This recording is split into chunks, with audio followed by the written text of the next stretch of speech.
Honorable Speaker, I present the budget for 2023-2024. This is the first budget in Amrit Kal. This budget hopes to build on the foundation laid in the previous budget and the blueprint drawn for India at 100. We envision a prosperous and inclusive India in which the fruits of development will reach all sections and citizens, especially our youth, women, farmers, OBCs, scheduled castes, and scheduled tribes. In the 75th year of our independence, the world has recognized the Indian economy as a bright star. Our current year's economic growth is estimated to be at 7%. It is notable that this is the highest among all the major economies. This is in spite of the massive slowdown globally caused by COVID-19 and the war. The Indian economy is therefore on the right track and despite a time of challenges, heading towards a bright future. Today, as Indians stand with their head held high and the world appreciates India's achievements and successes, we are sure that elders who had fought for India's independence will, with joy, bless us in our endeavors going forward as well.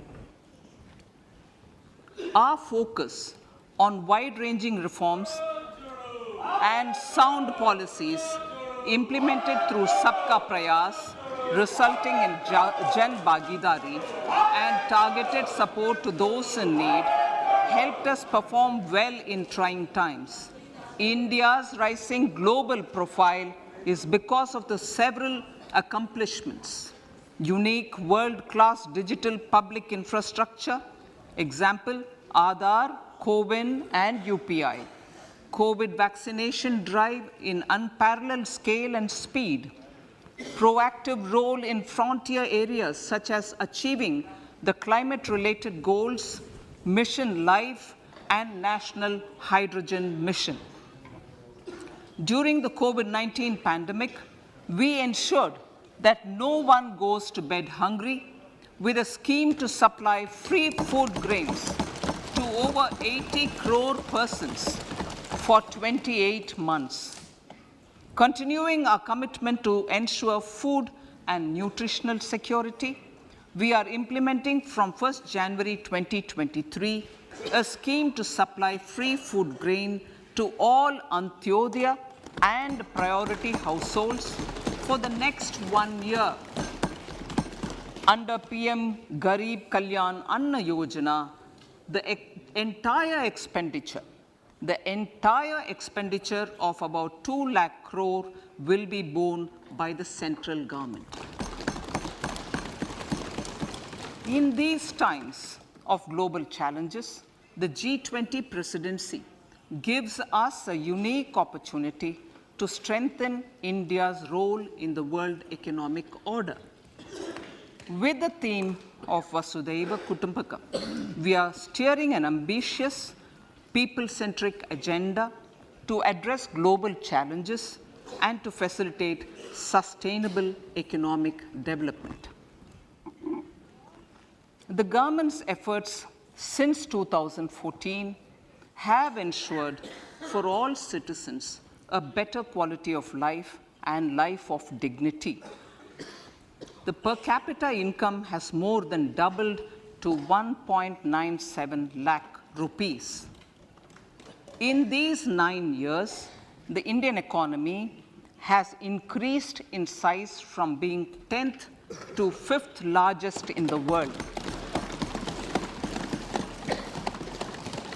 We have significantly improved our position as well as a well-governed and innovative country with a conducive environment for business as reflected in several global indices.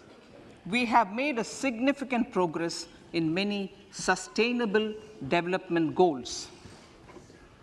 The economy has become a lot more formalized, as reflected in the EPFO membership, more than doubling to 27 crore, and rupees 7,400 crore digital payments of 126 lakh crore rupees through UPI in 2022.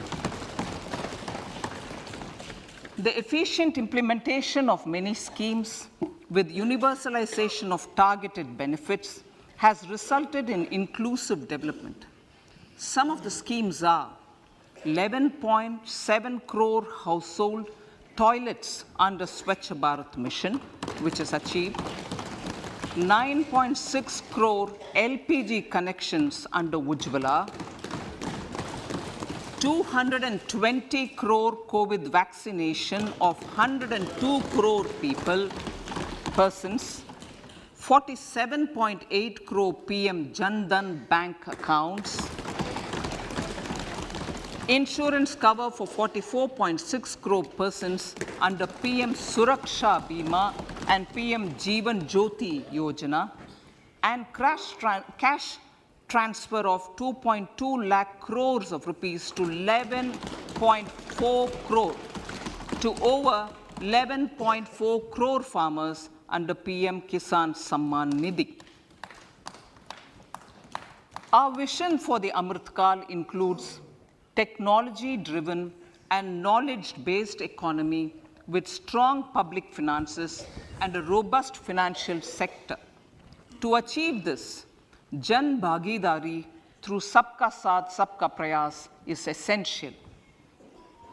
The economic agenda for achieving this vision focuses on three things.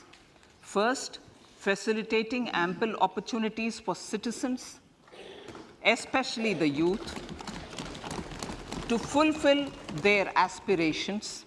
Second, providing strong impetus to growth and job creation. And third, strengthening macroeconomic stability. To service these focus areas in our journey to India at 100, we believe that the following 4 opportunities can be transformative during Amrit Kal. Economic empowerment of women. Deen Dayal Antyodaya Yojana National Rural Livelihood Mission has achieved remarkable success by mobilizing rural women into 81 lakh self-help groups.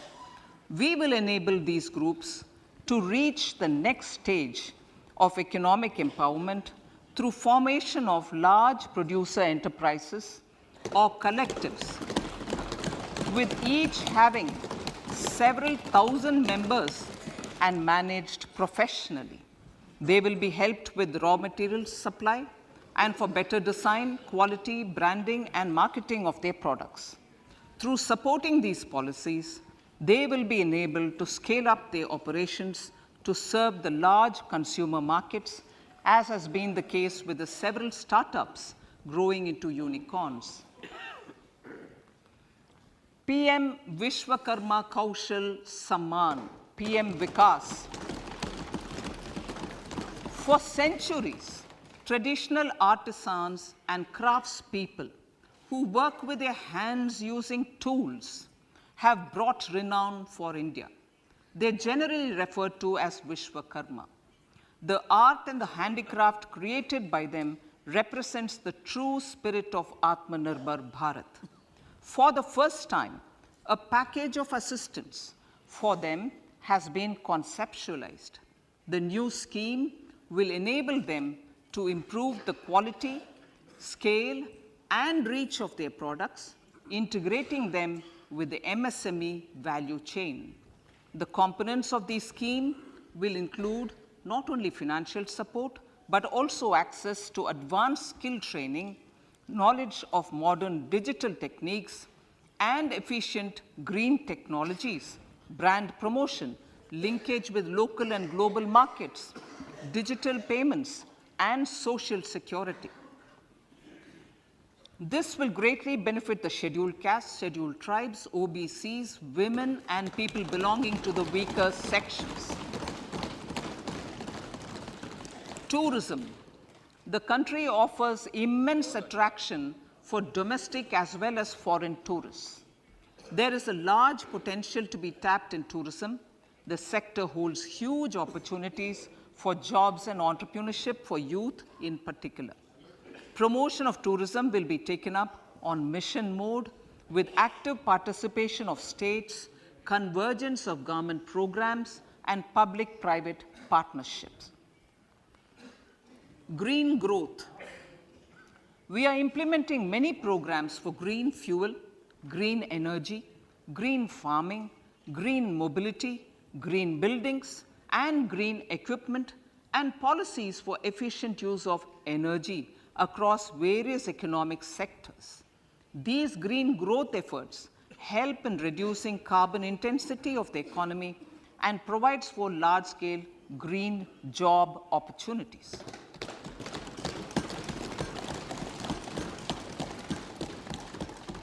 Priorities of this budget. The budget adopts the following 7 priorities. They complement each other and act as the Saptarishi guiding us through the Amritkal. Inclusive development, reaching the last mile, infrastructure and investment, unleashing the potential, green growth, youth power, and financial sector. I now speak on the priority number 1, inclusive development. The government's philosophy of Sabka Saath, Sabka Vikas has facilitated inclusive development covering in specific farmers, women, youth, OBCs, scheduled castes, scheduled tribes, Divyangjan, and economically weaker sections, and overall priority for the underprivileged, Vanchiton ko Variyata. There has also been a sustained focus on Jammu Kashmir, Ladakh, and the Northeast. This budget builds on those efforts. Digital public infrastructure for agriculture. Digital public infrastructure for agriculture will be built as an open source, open standard, and interoperable public good. This will enable inclusive farmer-centric solutions through relevant information services for crop planning and health, improved access to farm inputs, credit and insurance, help for crop estimation, market intelligence, and support for growth of agri-tech industry and startups.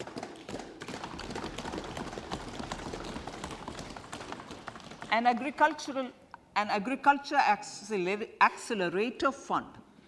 An agriculture accelerator fund will be set up to encourage agri-startups by young entrepreneurs in rural areas. The fund will aim at bringing innovative and affordable solutions for challenges faced by farmers. It will also bring in modern technologies to transform agricultural practices, increase productivity and profitability. To enhance the productivity of extra long staple cotton, we will adopt a cluster-based and value chain approach through public-private partnerships. This will mean collaboration between farmers, state, and industry for input supplies, extension services, and market linkages. We will launch an Atmanirbhar Clean Plant program to boost availability of disease-free, quality planting material for high-value horticultural crops at an outlay of 2,200 crores. Global hub for millets, which are Sri Anna. India is the forefront.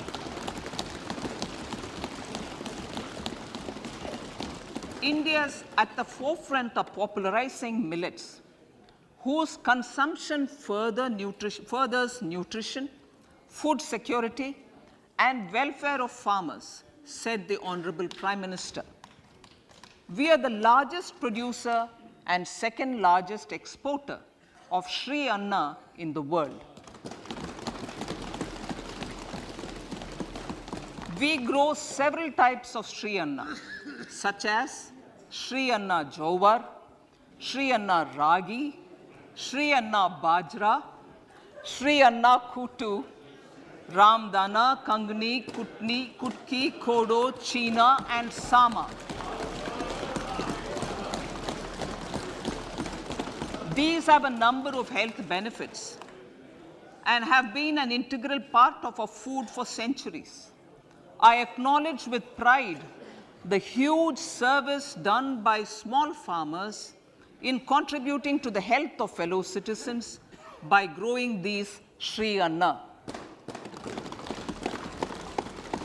Now, to make India a global hub for Sri Anna, the Indian Institute of Millet Research, ideally Indian Institute of the Sri Anna Research, Hyderabad, will be supported as the center of excellence for sharing best practices, research, and technologies at the international level. The agricultural credit target will be increased to 20 lakh crores with focus on animal husbandry, dairy, and fisheries. We will launch a new sub-scheme of PM Matsya Sampada Yojana, which is an existing scheme, but we'll launch a new sub-scheme with targeted investment of 6,000 crores to further enable activities of fishermen, fish vendors, and micro and small entrepreneurs, improve value chain efficiencies, and expand the market. For farmers, especially small and marginal farmers and other marginalized sections, the government is promoting cooperative-based economic development model. A new Ministry of Cooperation was formed with a mandate to realize the vision of Sahkar Se Samriddhi. To realize this vision, the government has already initiated computerization of 63,000 primary agricultural credit societies with an investment of 2,560 crores, 2,516 crores. In consultation with all the stakeholders and the states, model bylaws for PACS were formulated, enabling them to become multi-purpose PACS. A national cooperative database is being prepared for countrywide mapping of cooperative societies. With this backdrop, we will implement a plan to set up massive decentralized storage capacity.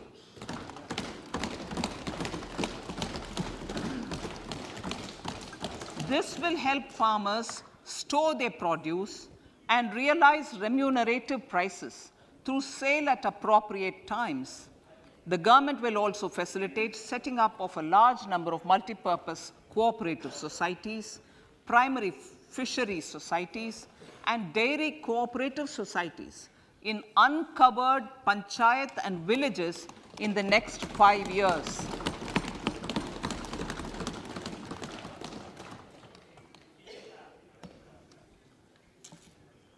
Health, education, and skilling. 157 new nursing colleges will be established in co-location with the existing 157 medical colleges established since 2014. A mission to eliminate sickle cell anemia by 2047 will be launched. It will entail awareness creation, universal screening of 7 crore people in the age group of 0 to 40 years in affected tribal areas, and counseling through collaborative efforts of central ministries and state governments. Facilities in select ICMR labs, Indian Council for Medical Research labs, will be made available for research by public and private medical college faculty and private sector R&D teams for encouraging collaborative research and innovation. A new program to promote research and innovation in pharmaceuticals will be taken up through centers of excellence. We shall also encourage industry to invest in research and development in specific priority areas. Dedicated multidisciplinary courses for medical devices will be supported in existing institutions to ensure availability of skilled manpower for futuristic medical technologies, high-end manufacturing, and research. Teachers' training. Teachers' training will be re-envisioned through innovative pedagogy, curriculum transaction, continuous professional development, dipstick surveys, and ICT implementation. The District Institute of Education and Training will be developed as vibrant institutes of excellence for this purpose.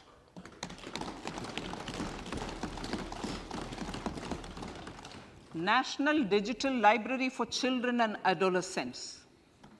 A National Digital Library for Children and Adolescents will be set up for facilitating availability of quality books across geographies, languages, genres, and levels, and device-agnostic accessibility.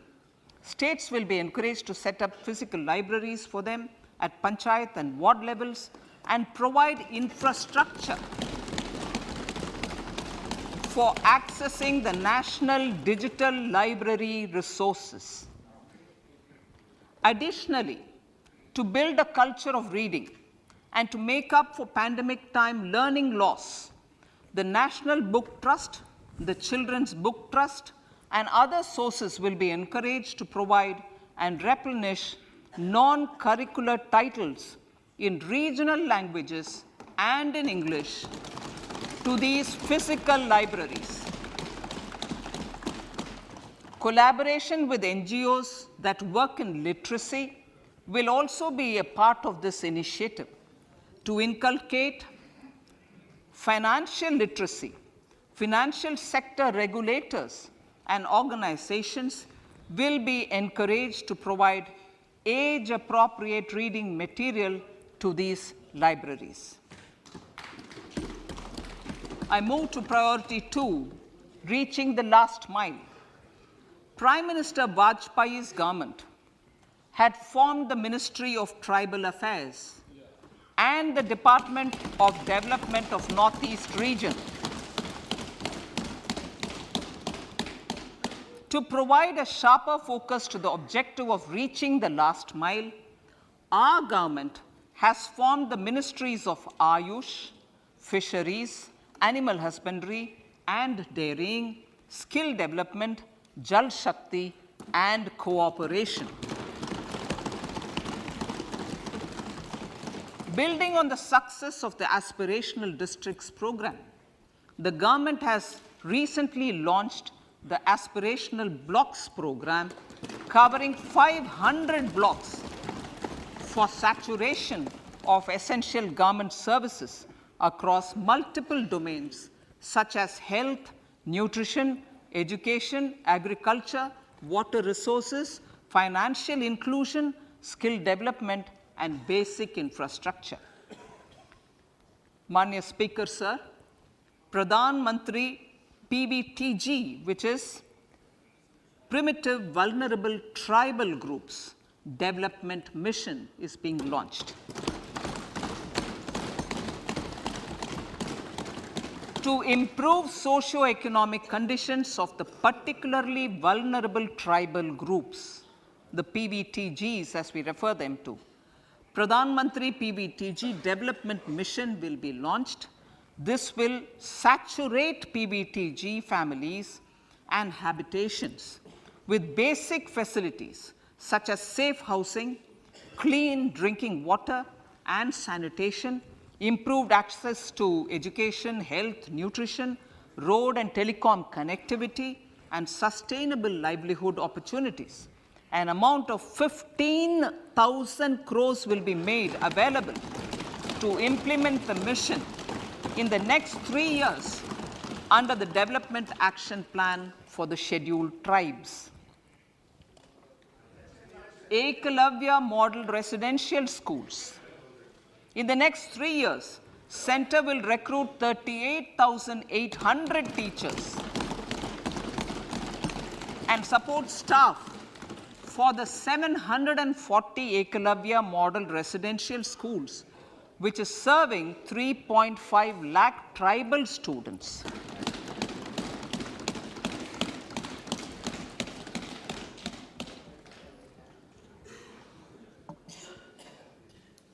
In the drought-prone central regions of Karnataka, central assistance of 5,300 crore will be given to Upper Bhadra project to provide sustainable micro irrigation and filling up of surface tanks for drinking water. PM Awas Yojana.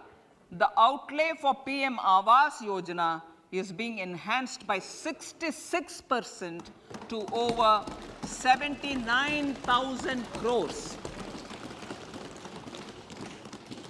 Bharat Shared Repository of Inscriptions will be set up in a digital epigraphy museum with digitization of 1 lakh ancient inscriptions in the first stage.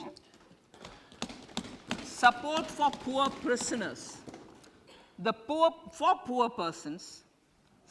poor persons who are in prisons and unable to afford the penalty or the bail amount, required financial support will be provided.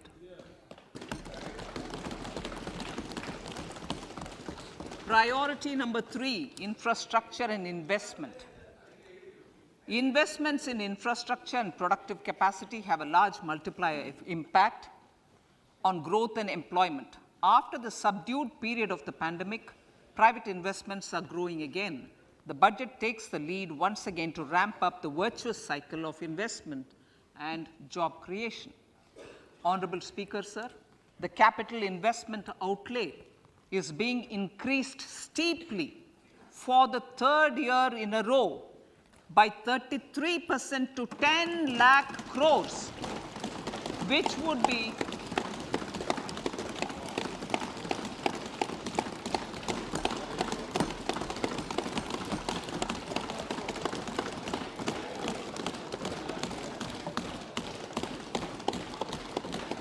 which would be 3.3% of GDP.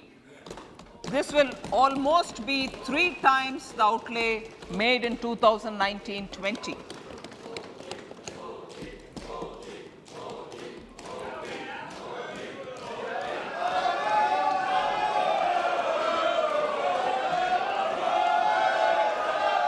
This substantial increase in recent years is central to the government's efforts to enhance growth potential and job creation, crowd in private investments, and provide a cushion against global headwinds.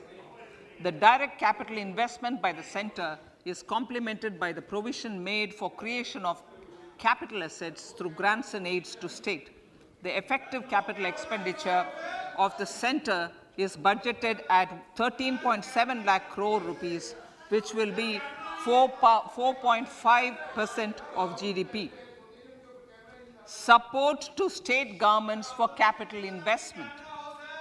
I have decided to continue the 50-year interest-free loan to state governments for 1 more year to spur investment in infrastructure and to incentivize them for complementary policies actions with a significantly enhanced outlay of 1.3 lakh crores. The newly established Infrastructure Finance Secretariat will assist all stakeholders for more private investment in infrastructure, including railways, roads, urban infrastructure, and power, which are predominantly depend on public resources. The harmonized master list of infrastructure will be reviewed by an expert committee for recommending the classification and financing framework suitable for Amrit Kal. A capital outlay, I'm talking about railways now, sir, Honorable Speaker, railways. A capital outlay of 2.40 lakh crores has been provided for the railways. This is the highest ever outlay this highest ever outlay is about 9 times the outlay made in 2013-14. 100 critical transport infrastructure projects for last and first mile connectivity for ports, coal, steel, fertilizer, and food grain sectors have been identified. They will be taken up on priority with investment of 75,000 crores, including 15,000 crore from private sources. 50 additional airports, heliports, water aerodromes, and advanced landing grounds will be revived for improving regional air connectivity.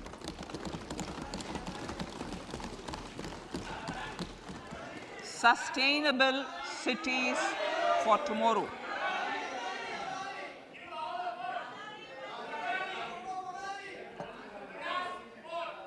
States and cities will be encouraged to undertake urban planning reforms and actions to transform our cities into sustainable cities of tomorrow. This means efficient use of land resources, adequate resources for urban infrastructure, transit-oriented development, enhanced availability and affordability of urban land, and opportunities for all. Through property tax governance reforms and ring-fencing user charges on urban infrastructure, cities will be incentivized to improve their creditworthiness for municipal bonds. Like the RIDF, an urban infrastructure development fund will be established through use of priority sector lending shortfall. This will be managed by the National Housing Bank and will be used by public agencies to create urban infrastructure in Tier 2 and Tier 3 cities. States will be encouraged to leverage resources from the grants of the 15th Finance Commission as well as existing schemes to adopt appropriate user charges while accessing the UIDF. We expect to make available 10,000 crore rupees per annum for this purpose. All cities and towns will be enabled for 100% mechanical desludging of septic tanks and sewers to transition from manhole to machine hole mode.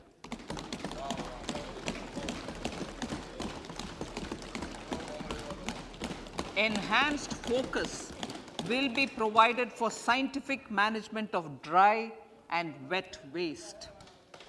Honorable Speaker, sir, our Prime Minister had said, good governance is the key to a nation's progress. Our government is committed to providing a transparent and accountable administration which works for the betterment and welfare of common citizens.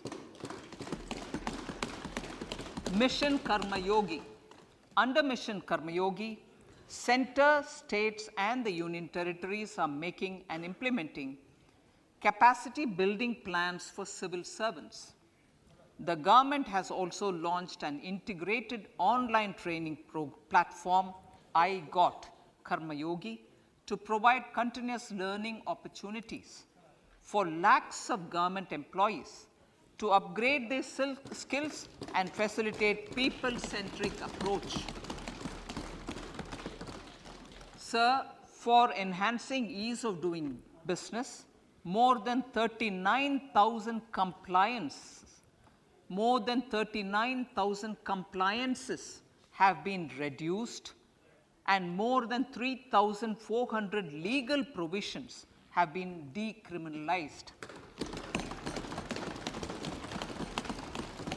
For furthering the trust-based governance, we have introduced the Jan Vishwas Bill to amend 42 central acts. This budget proposes a series of measures to unleash the potential of our economy. Centers of Excellence for Artificial Intelligence. For realizing the vision of Make AI in India and Make AI Work for India, 3 centers of excellence for artificial intelligence will be set up in top educational institutions. Leading industry players will partner in conducting interdisciplinary research, develop cutting-edge applications, and scalable problem solutions in the areas of agriculture, health, and sustainable cities. This will galvanize an effective AI ecosystem and nurture quality human resources in the field. National Data Governance Policy. To unleash innovation and research by startups and academia, a national data governance policy will be brought out. This will enable access to anonymized data. The KYC process will be simplified, adopting a risk-based instead of one-size-fits-all approach. The financial sector regulators will also be encouraged to have a KYC system fully amenable to meet the needs of digital India. One-stop solution for identity and address updating. A one-stop solution for reconciliation and updating of identity and address of individuals maintained by various government agencies, regulators, and regulated entities will be established using DigiLocker service and Aadhaar as foundational identity. Speaker, sir, common business identifier. For the business establishments required to have a permanent account number, the PAN will be used as the common identifier for all digital systems of specified government agencies. This will bring ease of doing business, and it will be facilitated through a legal mandate. For obviating the need for separate submission of same information to different government agencies, a system of unified filing process will be set up. Such filing of information or return in simplified forms on a common portal will be shared with other agencies as per the filer's choice. Vivad Se Vishwas 1, relief for MSMEs. In cases of failure by MSMEs to execute contracts during the COVID period, 95% of the forfeited amount relating to the bid or performance security will be returned to them by government and government undertakings. This will provide relief to the MSMEs. Vivad Se Vishwas 2, settling contractual disputes. To settle contractual disputes of government and government undertakings, wherein arbitral award is under challenge in a court, a voluntary settlement scheme with standardized terms will be introduced. This will be done by offering graded settlement terms depending on pendency level of the dispute. The state support mission of Niti Aayog will be continued for 3 years for our collective efforts towards national priorities. Result-based financing. to better allocate scarce resources for competing development needs, the financing of select schemes will be changed on a pilot basis from input-based to result-based. E-courts. For efficient administration of justice, Phase 3 of e-courts projects Phase 3 of the e-courts project will be launched with an outlay of 7,000 crores. Fintech services in India have been facilitated by our digital public infrastructure, including Aadhaar, PM Jan Dhan Yojana, Video, KYC, India Stack, and UPI. To enable more fintech innovative services, the scope of documents available in DigiLocker for individuals will be expanded. An entity, DigiLocker, will be set up for the use by MSMEs, large businesses, and also charitable trusts. This will be towards storing and sharing documents online securely whenever needed with various authorities, regulators, banks, and other business entities. 5G services. 100 labs for developing applications using 5G services will be set up in engineering institutions.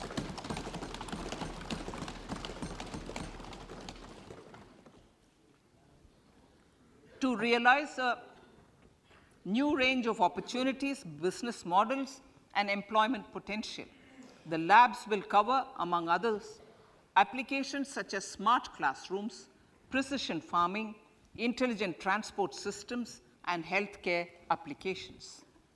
Lab-grown diamonds. Lab-grown diamonds is a technology and innovation-driven emerging sector with high employment potential. These environment-friendly diamonds, which have optically and chemically the same properties as natural diamonds. To encourage indigenous production of LGD, lab-grown diamond seeds and machines, and to reduce import dependency, a research and development grant will be provided to one of the IITs for 5 years. To reduce the cost of production, a proposal to review the custom duty on LGD seeds will be indicated in Part B of the speech. I come to the fifth priority, Honorable Speaker, sir, green growth. Honorable Prime Minister has given a vision for life or lifestyle for environment to spur a movement of environmentally conscious lifestyle. India is moving forward firmly for the Panchamrit, the net zero carbon emission by 2070 to usher in green industrial and economic transition. This budget builds on our focus on green growth. The recently launched National Green Hydrogen Mission, with an outlay of 19,700 crores, will facilitate transition of the economy to low carbon intensity, reduce dependence on fossil fuel imports, and make the country assume technology and market leadership in this sunrise sector. Our target is to reach an annual production of 5 MMT by 2030.